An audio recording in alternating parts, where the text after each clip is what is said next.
balance of power. Voters in Georgia head to the polls in runoff races to decide which party will control the Senate.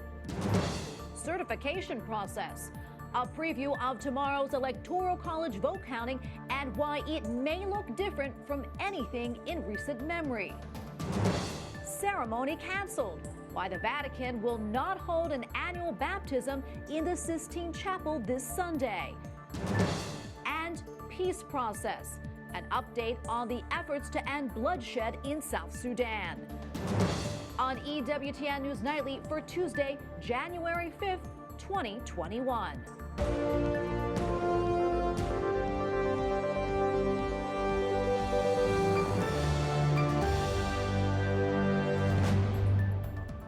Thank you so much for being with us tonight. I'm Tracy Sable. It is Election Day in Georgia and a pair of high-stakes Senate runoff elections. The results will determine the balance of power in the Senate. Democrats need to win both seats in order to gain the majority. Correspondent Mark Irons reports. Mark? Tracy, more than 3 million Georgians have already cast their ballots in these twin Senate runoff races. Now, Republicans see this as a last chance to provide a check on the Democrats' political agenda. And for Democrats, they're hoping those voters who picked President-elect Joe Biden in Georgia will follow up and send 2 more Democrats here to Washington. In Georgia, the voting begins with the world watching. The final tally could tip the balance of power in the country with control of the U.S. Senate on the line. For the Senate candidates, a last-minute sense of urgency. This is history unfolding in Georgia right now. Georgia, we have to hold the line. Democrats Reverend Raphael Warnock and John Ossoff are challenging incumbent GOP Senators Kelly Loeffler and David Perdue. I know that the entire country is looking at Georgia right now as to what our decision's going to be. At the polls today, voters keenly aware of their role in the spotlight. And the leaders that we'll choose today is going to make that change for us. It's going to make our change for our grandchildren and for our great-grandchildren. Both President Donald Trump and President-elect Joe Biden campaigned last night in the Peach State. The radical Democrats are trying to capture Georgia's Senate seats so they can wield unchecked, unrestrained, absolute power over every aspect of your lives. And let's hear it for the next United States Senators, John Ossoff and the Reverend Warnock. And as the votes continue to come in, much attention will be centered on Fulton County. With its massive Atlanta population, it could determine the outcome. Who would have thought that we would mean what we do mean now to the outcome of what's going to be the control of the U.S. Senate? Ballots will begin to be counted this evening after the polls close. Military ballots must be postmarked by today and received by Friday in order to be counted. So it could be some time before the winners are announced here. But again, if the Democrats lose just one of these races, the Republicans will hold the Senate majority here in Washington. At the Capitol, Mark Irons, EWTN News Nightly. President Donald Trump says he will continue to fight the results of the 2020 presidential election. Congress meets in just hours to certify the votes. And as we've reported, there are lawmakers who've gone on record saying they will contest the Electoral College results. And a handful of states are under the microscope. White House correspondent Owen Jensen reports. Owen? Tracy, good evening to you. Tomorrow at 1 p.m., Vice President Mike Pence will preside over a joint session of Congress. And when all the counting of the electoral votes is said and done, it'll be up to the Vice President to announce the winner. Less than 24 hours from now, Congress starts counting. President Donald Trump tweeted today, "How do you certify numbers that have now proven to be wrong and in many cases fraudulent?" President Trump said come tomorrow, he's putting his trust in Vice President Mike Pence. And I hope Mike Pence comes through for us, I have to tell you. It's unclear what, if anything, the vice president could do to change the results of the election. President Donald Trump insisting in a tweet today that the vice president has the power to reject fraudulently chosen electors.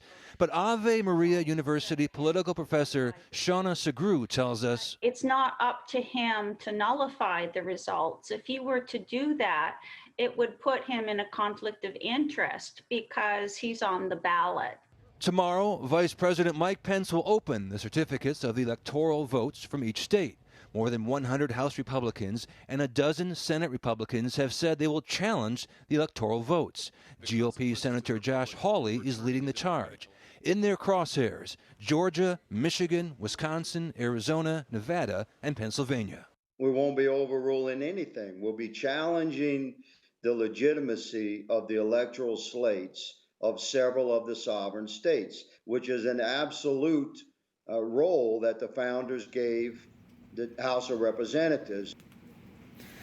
President Trump today also tweeted, "See you in D.C." And as we speak right now, thousands of his supporters are descending upon the nation's capital. In D.C., businesses are once again boarding up and some area roads are blocked. Tracy? Oh, and will we have any idea when we'll know the final results from tomorrow's tally? Good question, Tracy. If lawmakers on Capitol Hill are expecting a short day tomorrow, forget about it. It turns out if lawmakers challenge the electors, and they can do this throughout the day as they come in, they go debate for a few hours each time. Add that all up, and this could go way into the late night of Wednesday or even early Thursday. So be patient, Tracy. Okay. White House correspondent Owen Jensen reporting for us tonight. Thanks so much, Owen. Well, Tom, Bevan, founder and president of Real Clear Politics, joins us now. Tom, welcome back. Always good to see you. Owen just reported on the lawmakers contesting the Electoral College certification. What exactly does that mean, and what will it accomplish? Will it have any bearing on the outcome?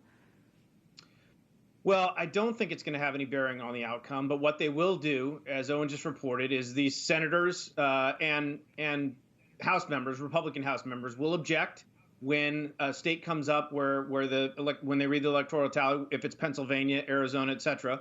And then it's a joint session of Congress, so both the House and the Senate will go to their respective chambers. They will have to debate for up to 2 hours, and then they will vote as to whether to uphold those challenges or not. It'll just take a simple majority to dispense with those challenges. So there doesn't seem to be, given how many Republicans in the Senate have already declared their intention not to support the challenges, it seems like those will be sort of ceremonial votes, if anything, symbolic. But again, they could do it repeatedly over the course of the next day. And as Josh Hawley said, he's not trying to overturn the election. He's just trying to raise concerns, voice concerns that his constituents are telling him. And so that's really, it's more, I wouldn't call it a PR stunt necessarily, but they're trying to raise the profile of these objections, but it won't ultimately affect the outcome. Yeah, and the other big story, of course, is the Senate runoff races in Georgia. Let's talk about that. It seems that, both races are really in a dead heat. What are you seeing from the polling data that you're looking at? So we had two final polls come out this morning, and one of them showed both races at a 49-49 tie. The other polling operation showed a 49-49 tie on one side and a 50-48 race on the other side. So in our Real Clear Politics averages, we have the Democrats leading by less than 1 percentage point each, so well within the margin of error. And given everything that we've seen from the early vote to what we're seeing on Election Day today, there's every reason to expect that these races are going to be razor thin, very tight, all the way through. And again, possibly even in recount territory. So we may not know the final outcome of this for a day or two. And even after that, we may be in line for a recount of one or both of these races. Well, as you know, the president held a rally last night in Georgia for Republicans Kelly Loeffler and David Perdue, and there was a really large crowd and a lot of enthusiasm. But do you think that will actually translate into votes for the candidates themselves? That's the $64,000 question. Obviously, 6 weeks ago, voters in Georgia turned out to vote for Donald Trump, although it's worth pointing out that David Perdue actually outran Donald Trump by just a few hundred votes. Can Donald Trump, does he still have coattails here? And especially as he's telling Republican voters in Georgia that, by the way, this election was stolen from me. It was fraudulent, the one that was completed a few weeks ago. And by the way, turn around and turn out tomorrow and cast your vote for these Republican candidates. So if even a few thousand Republicans think this election is going to be fraudulent, think the last one was fraudulent, and stay home, that could affect the outcome. So we'll have to wait and see. And Tom, before I let you go, any final thoughts? Well, obviously, Democrats, keep an eye on those Atlanta counties and the suburban counties around Atlanta. Obviously, Fulton's a big focus tonight, but Cobb and DeKalb. If Democrats are going to win these races, they need turnout there to be at where it was a few weeks ago. And obviously, for Republicans, it's in the northwest and southwest part of the state. All right, we'll see how things shake out. Thanks so much for your time, Tom. Appreciate it. Tom Bevan, founder and president of Real Clear Politics. Thanks again. You bet. One of the last pro-life Democrats in Congress had a parting message after 8 terms. Dan Lipinski called for the protection of the, quote, most vulnerable. The Catholic Democrat served 16 years in Congress and was known for being a reliable pro-life vote. In November, he warned the pro-life cause should not be concentrated in one political party. He lost his primary bid to Congresswoman Marie Newman by less than 3,000 votes. An update to a story that we have been following around the world. Last week, Argentina became the largest nation in Latin America to legalize abortion. The country's Senate passed a law which allows abortion up to the 14th week of pregnancy and beyond in some cases. In a statement after the vote, the country's bishops vowed to continue their commitment of every human life, including the unborn. Argentina is the homeland of Pope Francis. Iran is claiming it seized an oil tanker because of pollution.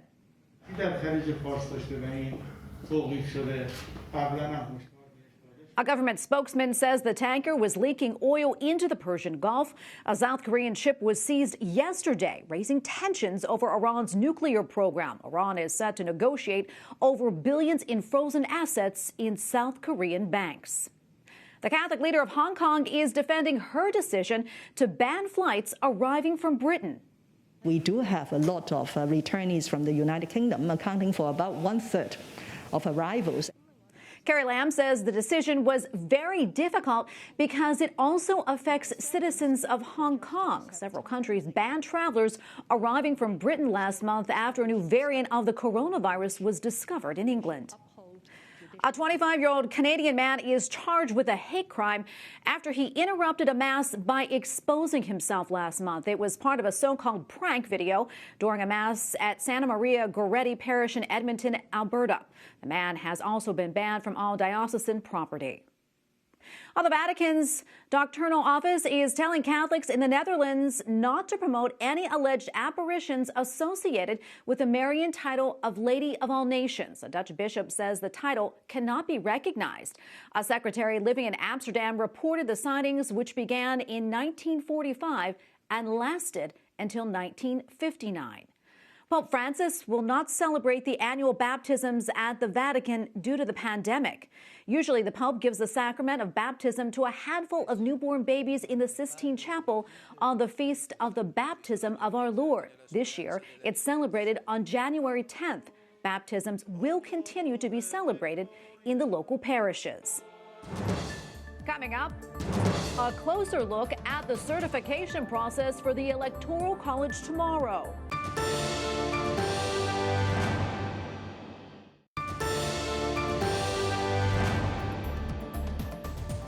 As we reported earlier, tomorrow is the certification process for the Electoral College on Capitol Hill, but at least a dozen Republican senators and around 140 representatives had said they plan to contest the results. Joining me now on Skype is Christopher Bedford, senior editor for the Federalist. Chris, welcome back. Always great to speak with you. So, Chris, what's your take on the challenge to the Electoral College votes? What do you think it'll accomplish, if anything? Well, it's an important challenge to have, and I'm glad that these senators are doing it, but it's not going to change anything as far as who's the president next month of the United States. It's an important challenge because there are huge forces in our government and in our Congress and also in our news media who are trying to tell everyone in America that nothing was fishy with this election. There's no such thing as electoral fraud. There's nothing that's worth looking into and making sure this kind of thing doesn't happen again on the scale that it appears it might have happened. Those people are completely wrong, and there needs to be a national conversation about this. However, for those folks who are also saying that there's a chance that the senators involved here will be able to overturn the election and to change the outcome of this, that ship has already sailed. You were to take multiple judges, multiple rulings in multiple states to have complete redos of those elections. And basically how it comes down is the cake was baked on election day. Any mistakes that were made need to be fixed going forward, but they've already been made. Chris, is this situation unprecedented? Have we ever seen like this before? A situation like this before? We've seen situations that are similar to this, but not in the last 130 or so years, 140 years in the United States. We also see a lot of different pushbacks from the U.S. Congress to the election results. Every single Republican president who's won this century has had different objections coming from the House of Representatives. But this is peculiar in that it's got U.S. senators who are also backing it. That means that a dozen, 13, maybe 14 senators backing this means about 28 hours of debate that will be coming, and that's what separates it from any other previous objections recently. I want to switch gears a little bit here. What are your thoughts on the Senate runoff in Georgia, and what will you be watching as the results come in? It'll be a major thing to look at turnout here. It's completely up in the air. Talking to people who are on the ground and people who are the bird's eye view watching from Washington, D.C. here. These elections are really tight, potentially very tight. Georgia's becoming much more of a purple state, even if it has a red tinge to it. And if 20,000 voters decide that they don't trust in the electoral system anymore, that they don't trust in the candidates, and they're not going to come out for the Republicans, then you might end up seeing one, possibly two Democratic senators coming to D.C. from Georgia. If you got two Democratic senators coming to D.C. from Georgia, that would tip the balance and put President-elect Joe Biden and Kamala Harris in charge of the executive, in charge of the U.S. House, and in charge of the U.S. Senate. You know, something else there's a lot of talk about is the president's recorded phone call with Georgia's Secretary of State, which was released really just days before the election. What are your thoughts on that, Chris, on that conversation? And do you think that will have an impact on Georgia voters? I think it will have an impact on some of the Republican voters potentially. And the Democrats are already extremely motivated. A lot of Republicans are also motivated, but the president's been having to do whatever he can, and he's been doing a lot, going down to Georgia multiple times, to make sure that his voters still show up, even while he says that they were cheated. I understand the president's frustration with the Georgia Secretary of State. He's been essentially useless and unwilling to even look at allegations of fraud, which I don't think are helpful to the voters, aren't helpful to our republic. Just take away the names Donald Trump and Joe Biden for one moment, and imagine any kind of presidential election between any two candidates, whether or not you support either one of them, where there's this many questions left lingering afterwards. It seems to be it's the job of the Secretary of State to really go after that. He hasn't really done that, but doesn't make that phone call particularly helpful to the president. Chris, we don't have a lot of time left, but I want to touch on all the money that was poured into the Georgia races. Can we talk about that and also the influence of out-of-state money in the race? It's mostly out-of-state money, and it's an incredible amount of money that's been pouring into Georgia. Funny thing is, money doesn't always make quite as much of a difference as we used to think it did. In the aftermath of Citizens United, the Supreme Court case has said all this outside money and what they call dark money can be spent in races. We've seen a lot of different upsets, like when President Donald Trump beat Hillary Clinton despite being massively outspent. John Ossoff, for example, has lost a House of Representatives seat previously in Georgia despite having the most expensive House of Representatives race in history. Both sides are pouring in all this money, but if you look at the major players in U.S. politics as far as money goes, people like Charles Koch, they don't have a huge impact anymore on U.S. politics because it really does come down to local elections at the end of the day. You don't want to be outspent, for sure. You want those resources, but that doesn't decide an election on its own. Okay, we're going to leave it right there. Christopher Bedford, senior editor for the Federalist. Thanks so much, Chris. Appreciate your time. Thank you. Up next, Pope Francis sends a message to leaders in South Sudan.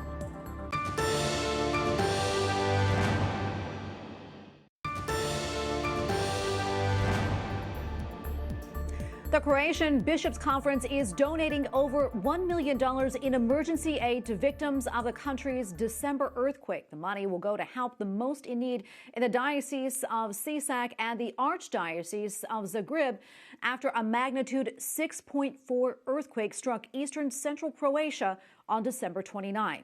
Last week's earthquake and its foreshocks and aftershocks killed at least 7 people, among them a 12-year-old girl, and injured 26 others.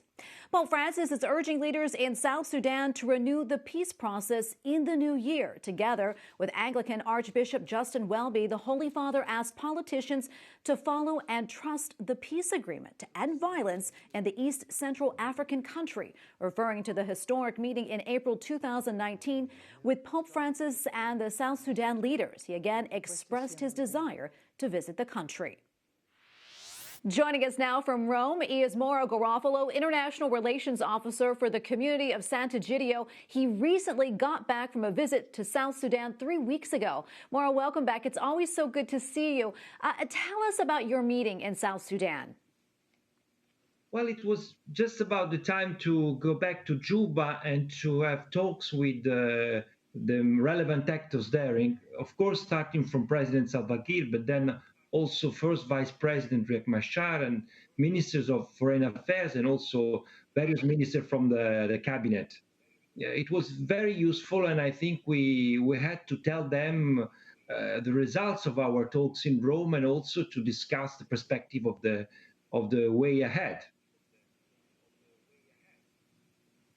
Why do you think Pope Francis specifically chose to write a letter about South Sudan this Christmas? We all know what kind of affection Pope Francis has for South Sudan. Christmas is a particularly important period, and he decided to remember to all the leaders, to the leadership of South Sudan, what they promised to him during the spiritual retreat and what the engagement for peace are.